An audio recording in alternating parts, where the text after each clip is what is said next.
Hi there, my name is Roger Lee. I'm situated here at Art Framer, my little picture framing studio in Kelowna, BC, for the Process Art Discovery channel. I want to welcome you all into this space for what we call Art Talk. Today it'll be with Lynda Norman, a watercolorist and friend of mine. So what we're doing here today is we're talking about not just art, but creativity. And there's an overlap, obviously, but there's also very distinct differences. I tend to see one sort of as the spiritual aspect of it, yes, and the other more as the outward expression, let's say, the realization of something. But creativity itself is sort of an ephemeral sort of entity for most of us, if we have any sort of awareness of it. I think so. You know, I think we're putting thought into something we're creating. Yeah. You know, and those thoughts don't have to be concrete. Yeah. You know, sometimes it's the culmination of all of those thoughts that kind of come together and manifest in something that, you know, is multidimensional even. You know? Yeah. But there has to be some intention, right? Yes. So it's not just the thought, because we can all daydream and nothing comes of it, but it's a thought that is attached to an intention, a desire to externalize the thought or make it known or be witnessed. Yeah. Yes, and it can be something as simple as I need lunch. Yeah. I'm going to make a pot of soup. Yeah. Then your creativity comes into how that comes together. Or it could be a little more complex, like I've got this thought running through my head, and you'd know more about this, is I'm going to write a song. Yeah. That could be a song. I want to share that through my music, through another avenue of, you know.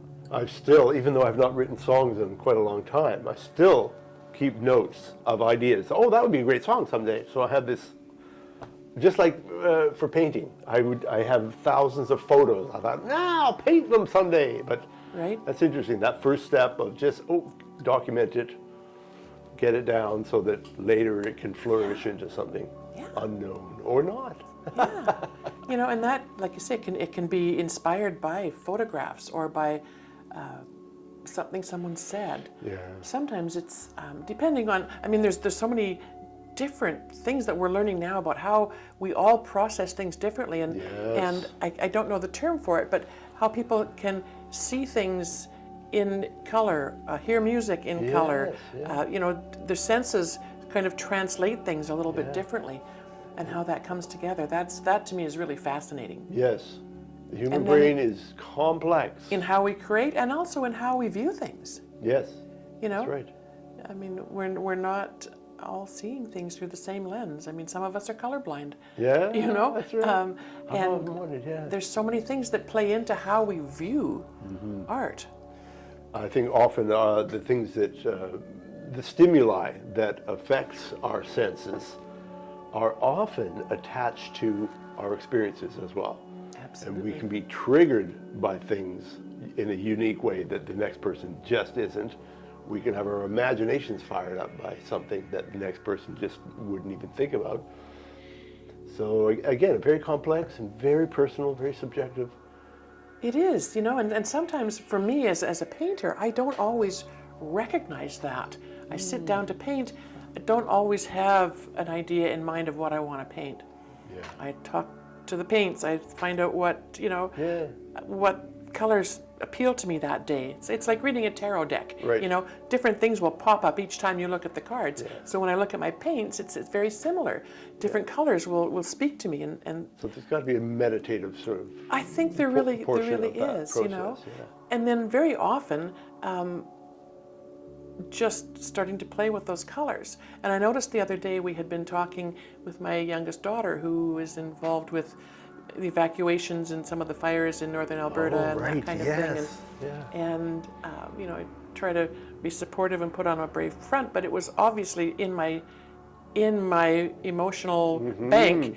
And when I sat down to paint, the painting that came out was very, very indicative of a stark, burnt out kind of place. Yeah, your emotional response coming through. And that's the kind of artist you are, which is really something I really appreciate and admire about you. there's a whole spectrum of creativity, a whole spectrum of human brains, there's a whole spectrum of art. And yours is manifested in a very certain, in a particular way. It makes for, there's never a dull moment, because I surprise myself often with what the end result turns out to be. There's a meditative part of it, and then there's an expression that is very much linked to play. Absolutely. I think that's very good. Yeah. Very interesting. It channels creativity in a unique way. Other people sit down more with more structure and more concrete intention and more maybe deliberate necessity or whatever. But the freedom that you approach things is really great. It's interesting how our personalities determine that. Yeah. People will sit with a photograph and they'll want that to be, as precise. Their finished piece to be as precise to that. Me? And for me, that's not me. It has no appeal to me whatsoever. That's a different train track for you to so it's get onto. And it's fascinating, to watch people do that. I'm amazed at how that comes together. Yeah. Whereas I often feel with mine, it's very undetermined and loose. But it's the bottom line is I enjoy every moment of it myself. Yeah. And I paint for myself. Yeah. And you were self-taught, and you were always teaching yourself. Absolutely. You were an open vessel for learning something new. For sure. As opposed to even with music, those who have studied in the conservatoire have all the technical stuff, all the technique, and then they want to compose something from that data bank. Right. It's a different thing from me, who's again self-taught, and every time I wrote a song, it would end up being something new happening on the guitar, because I needed to stretch beyond the boundary.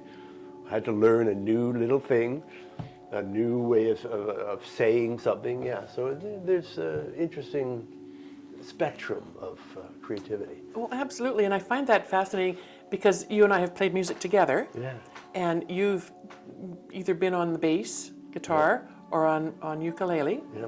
And I'm typically on my cello. Yeah. And for me, it's, again, I'm removed from the process. Right. The sound comes in, my fingers do. You're very intuitive. And I hear that, but for me, it's not about the planning part of it. It's about what emerges, what happens. Yeah. And I get a sense that when we play together with the other people in our group as well, I mean, our main songwriter is Robert James, Robert McDonald, brilliant songwriter, brings these songs to the table for us, and in moments, once he shows us, it just sort of all comes together. Good group of musicians that are able to respond in the moment intuitively and with some technical skill too. Yeah, and I think, for me, I feel that energy, it's palpable. Yeah. I feel those musical notes as pulses of energy. Yeah.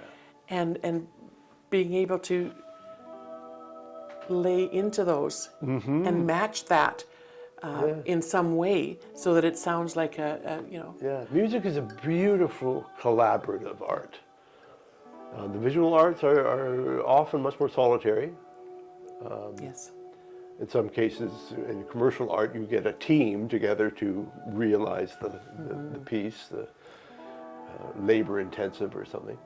But music is fascinating in that it is a collaborative thing. And I can come ready with something. I have to prepare. I can't come naked. I'm not that good of a musician.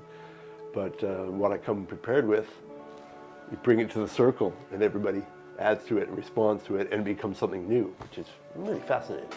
Yeah, it's like coming to the table with a line drawing, and then having someone add some color to it or a little bit to it. There's an interesting exercise that a lot of paint groups do. That's right, you do classes, which is exploring all of that. Yeah, and some, it's not so easy with watercolor, but with acrylic, and it wouldn't be easy with oil either because it takes too long to dry, but with acrylic paints, often I've seen it happen where everyone's given a canvas and some paints, and they'll start to paint, and then the timer will go off, and you have to hand it off to the next person. Oh, nice. And as it goes around the table, and then when it comes back, what you started, what you had in mind for that vase with flowers, is now a tropical sunset or Stonehenge or something.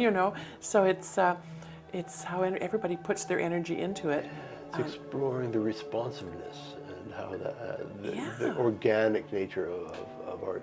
So interesting, yeah, you just sort of contradicted me there in a sense that visual art can also be collaborative in that setting, It can. where it is an yeah. exploration and a learning experience. And that's more of an exercise, I think. I don't know. It might be something for a I remember that finished from elementary product. school. Yeah, But these yeah. very good exercises. You know, so I would imagine with songwriting, I mean, I used to write poetry as a angsty teenager. Yeah, yeah. But I haven't done that for a long time. But I would imagine bringing a song to the table and having other musicians add to it. Yeah.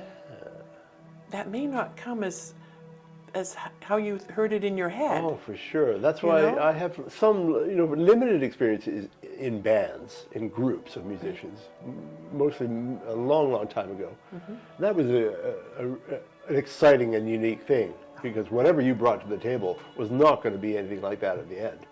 It was very much a melting pot, stirring a pot of, various inspirations and responses and the reaction, almost chemical reaction of ideas. And that can be exciting, or it can be frustrating. And like I say, if you're not willing to let that go, that's your baby. You created Our that. band split up after a year because we did have too much tension that was not productive, I guess. So yeah, I can see where that would be. Like I said, if you come to a setting where you've got this gem, and then suddenly it turns out to be, Well, think of the Lennon and McCartneys or the Simon and Garfunkels.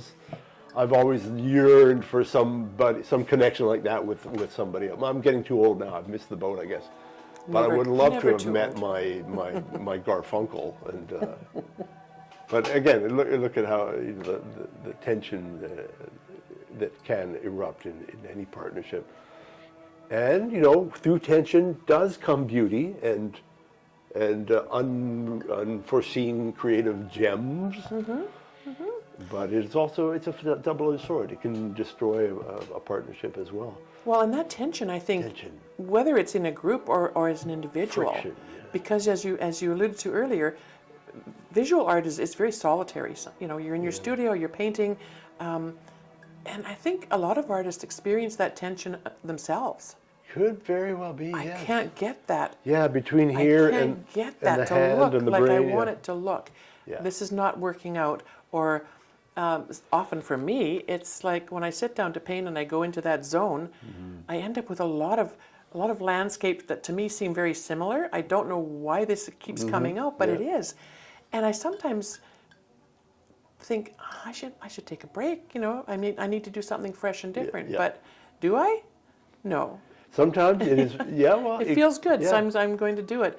It's not that Yeah, I'm your gonna- choice. You could Yeah. abandon it and come back and then have something else emerge, or you can push through that tension and have something different emerge. And both are equally valid, I Yep. think. Yeah. Yeah. Interesting. Yeah. We should write a song We should write a song and paint. and paint. Paint about it. Well, and this is something that I've seen happen a lot too, especially in our community here, because we have so many talented people in so many different areas, and it's the collaboration. People will come together, and I know a couple that he's a musician, she's a painter. They've done painting to music, and at times they've invited dancers to come in and do interpretive dance to the music that's being played, and I love that aspect of creativity. yeah, and we've done that here in your studio. Yeah. One both night, very- people we were sitting around and sharing some music, and someone would just kind of burst into song, and someone I think was beating a standing up, drum or- drumming and moving to the music, and Repeating a it's, line, get everybody singing along, harmonizing. Yeah. yeah, and there's something about that. As a musician, and I play stringed instruments, so there's vibration. Yeah. I don't know about other instruments, but I'm sure there's this similar thing. But the vibration Frequency. is amazing, and vocal vibration is very powerful. Yeah. It's like you have a child leaning on your shoulder and you're humming. Yeah. And it's calming to them, that Well, vibration. a voice and a humming it does reverberate through your physiology and not just your consciousness. So I think we're talking a bit, good. We've got some great stuff going on here about, again, the spiritual aspect of creativity. Thank you very much for watching. It's been very nice having the Process Art Discovery audience. Check us out. If you want to know more, please subscribe to this channel if you haven't already. And you will get all sorts of new and wonderful things from Process Art Discovery.